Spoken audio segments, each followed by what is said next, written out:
मेरे प्रिय साथियों, आज मैं आपके समक्ष एक ऐसी जन्म पत्रिका जो एक व्यापारी की है। दोस्तों, हमारी जन्म पत्रिका बहुत ज़्यादा स्ट्रॉन्ग वे में है। उसके बावजूद भी जब हम किसी ज्योतिषी को दिखाते हैं तो वो बोलता है कि आपकी जन्म पत्रिका में बहुत ही जबरदस्त राजयोग बने हुए हैं।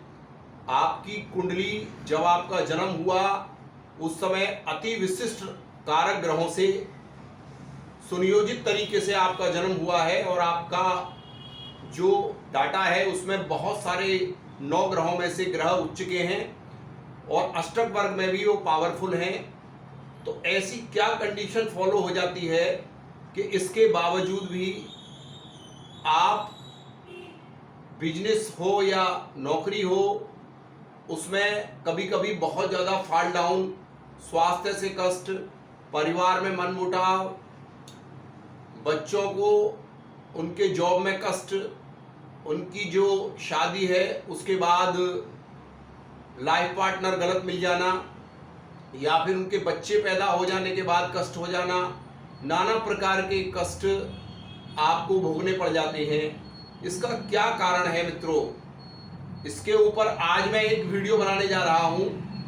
साथियों, आज मैं जो जन्म पत्रिका ले रहा हूं ये एक ऐसे शख्स की जन्म पत्रिका है जिनकी दिल्ली में सैनिटरी की बहुत बड़ी दुकान है। उनके गांव में जमीन में 3-4 बैंक भी खुले हुए हैं। उनके 2 बच्चे वेल सेटल्ड हैं। एक एयरफोर्स में लगा हुआ है, दूसरा ग्वालियर में बहुत अच्छी जॉब में है। मित्रों, इसके बावजूद भी लगभग 2011 से और आज 20 अक्टूबर 2024 हो गया, इनकी लाइफ में बहुत ज़्यादा स्वास्थ्य कष्ट, बच्चों से अनबन, कष्ट, परेशानियां, लाइफ में बहुत ही उठापटक जारी है। और इनकी जो जन्म पत्रिका है वह कर्क लगन की है और कर्क लगन में साथियों लाभे शुक्र उच्च के चंद्रमा के साथ लाभ स्थान में विराजमान है और ऐसे शुक्र पर देवगुरु बृहस्पति की 5वीं एस्पेक्ट भी पड़ रही है जो कि भाग्य का लॉर्ड है। साथियों, चंद्रमा लिक्विड कैश मनी को दर्शाता है, तो चंद्रमा ने इनकी लाइफ में सोर्स ऑफ इनकम के बहुत सारे साधन जनरेट किए, क्योंकि कर्क लगन में चंद्रमा लग्नेश होकर लाभ स्थान में है उच्च राशि में, और वह उच्च राशि में स्वग्रही शुक्र के साथ है जो कि अपने आप में बहुत ही धन धान्य योग का निर्माण कर रहा है। लेकिन उसके बावजूद भी ऐसा क्या हुआ कि 2011 से इनकी बहुत ज़्यादा मिजरेबल कंडीशन है। तो इनकी जन्म पत्रिका पर चलते हैं। साथियों, इनका जो जन्म है वो है 9 जुलाई 1961 और सुबह 7 बजे बुलंदशहर का इनका जन्म है। तो इनकी कर्क लगन बनती है। लेकिन साथियों, मैं आज आपको एक बहुत बड़ा कॉन्सेप्ट बताने जा रहा हूं, महादशा। साथियों, ग्रह आपके चाहे कितने ही बलवान हों, लेकिन जो महादशा का कॉन्सेप्ट है वो बहुत ही कुंडली में एक अहम भूमिका निभाता है। चाहे आपकी वर्षफल कुंडली कितनी शानदार बोल रही हो, मैं ये मानता हूं कि वर्षफल कुंडली में देखिए ये एक बैलेंस है। यदि आपकी महादशा बहुत ज़्यादा खराब चल रही है और इस दौरान वर्षफल कुंडली में अति योग कारक ग्रह की दशा चल जाए 1 माह के लिए, 2 माह के लिए, जैसे उदाहरण के लिए मेष लगन वर्षफल कुंडली में बनी हो और बृहस्पति वेल प्लेस्ड होकर बैठा हो और बृहस्पति की दशा चल जाए, इसके बाद वृषभ लगन हो जाए और उसमें योग कारक शनि बहुत वेल प्लेस्ड होकर बैठा हो, ये मैं वर्षफल की बात कर रहा हूं दोस्तों, और उसमें शनि की योग कारक स्थिति बहुत शानदार प्लेसमेंट में हो और उसकी दशा चल जाए, तो ऐसी कंडीशन में ही केवल आपको यदि महादशा खराब है तो अच्छे रिजल्ट कुछ समय के लिए मिल सकते हैं।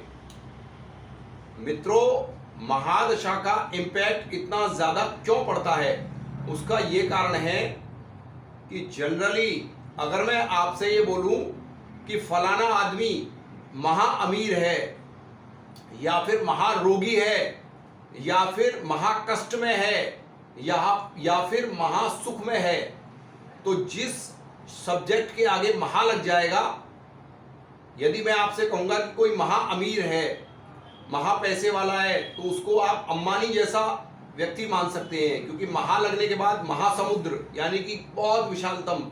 महा का मतलब है एक्सट्रीमली।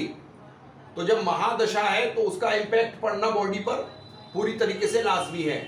तो इस व्यक्ति पर साथियों शनि की महादशा चली, जो कि 2011 से कंटिन्यूअस चल रही है, और शनि इनके लग्नेश का प्रबल शत्रु होकर सप्तम भाव में नीच के गुरु के साथ बैठा है, जो कि वैसे तो लगन से केंद्र में होने के कारण शशा नामक पंच महापुरुष योग बना रहा है, लेकिन क्योंकि एक तो वह नीच के गुरु के साथ बैठा, ऊपर से वो ग्रह इस लगन के लिए सप्तमेश और अष्टमेश होकर प्रबल अकारक यानी प्रबल अशुभ ग्रह बनता है। तो इस वजह से और इसके बावजूद भी साथियों यदि इस तरीके की कोई कंडीशन फॉलो हो रही हो, तो इसके बाद आप सर्वाष्टक वर्ग में और भिन्नाष्टक वर्ग में उस ग्रह के प्रॉपर अंक अवश्य देख लें। साथियों जैसा कि मैं आपको इस पेज पर दिखाने जा रहा हूं, साथियों देखिए यहां पर इनका जो मकर राशि है उसमें टोटल अंक 23 मिल रहे हैं, और 8 में से भिन्नाष्टक में 22 हैं। सॉरी, मकर राशि में जहां इनका शनि बैठा है वहां 23 मार्क्स हैं, जहां पे लगभग 30 से 40 अंक होने पर लाभ प्राप्त होगा। और 8 में से इनको मात्र जहां इनका शनि बैठा है वहां 3 अंक मिल रहे हैं, जबकि यहां 5 अंक मिलने अनिवार्य होते हैं, तभी यहां यह ग्रह सुख प्राप्त कराने की गारंटी देता है। और गोचर वश में आपको अवश्य देखना चाहिए कि गोचर में ग्रह कहां चल रहा है।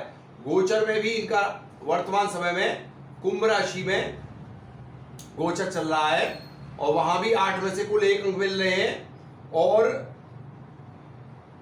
टोटल अंक वहां भी 23 मिल रहे हैं, जिसकी वजह से यह कहा जा सकता है कि जिस ग्रह की पर्टिकुलर इनकी दशा चल रही है वो ग्रह इनका सर्वाष्टक वर्ग और अष्टक वर्ग में बेहद कम अंक ले रहा है, जिसका कारण हुआ कि इनको बहुत ज़्यादा अप एंड डाउन्स, बिजनेस व्यापार में घाटा, और इतने सारे जो है सोर्स ऑफ इनकम के साधन होने के बावजूद भी इनकी दशा इस समय डमाडोल है। तो दोस्तों इस तरीके से आप अपनी कुंडली पर भी ये नियम लगाकर देख सकते हैं। यदि आपकी कुंडली में बहुत अच्छे राजयोग हैं, लेकिन एक ही ग्रह आपका अष्टक वर्ग सर्वाष्टक वर्ग में बहुत कम अंक लेकर बैठा हो, तो वह भी आपके पूरे जीवन को डामाडोल कर सकता है। तो दोस्तों यहां मैं आपको एक चीज और बता देना चाहता हूं। अभी फिलहाल 2024 में काल पुरुष कुंडली में राहु 12वें स्थान से गोचर कर रहे हैं। तो दोस्तों जो आज का युग है वह मोबाइल का युग है, और मोबाइल में आज के टाइम में जो सबसे बड़ा गजेट है वो गजेट जो है वो मोबाइल है, जो कि हर व्यक्ति के हाथ में है, और मोबाइल एक इलेक्ट्रॉनिक्स मीडिया का आविष्कार है, तो कहीं ना कहीं मोबाइल को राहु माना जाएगा। तो दोस्तों आज के वक्त में जो वर्तमान में ग्रह चल रहा है राहु, वह 12वें से गोचर कर रहा है। तो इस समय हर व्यक्ति एक्सपेंसिव से बहुत ज़्यादा परेशान है, हॉस्पिटलाइजेशन से बहुत ज़्यादा परेशान है। हाँ, जिसकी कुंडली में राहु की प्लेसमेंट बहुत शानदार है उसकी मैं नहीं कह सकता, लेकिन जहाँ पे ये मैं एवरी कंडीशन एवरी पर्सन की कुंडली के विषय में बता रहा हूँ, जहाँ पे भी राहु मध्यम है या मध्यम से कम है वो व्यक्ति इस समय परेशान है। तो उसको क्या करना चाहिए, उसको नित्य प्रति गाय को पालक खिलाना चाहिए। 18 मई 2025 को जब राहु कुंभ राशि में आएंगे तो एवरी कंडीशन एवरी पर्सन को उस समय काफी लाभ देंगे। तो साथियों, यदि जानकारी अच्छी लगी हो तो मेरे चैनल को सब्सक्राइब और लाइक करें। आज के लिए इतना ही। जय माता दी दर्शकों।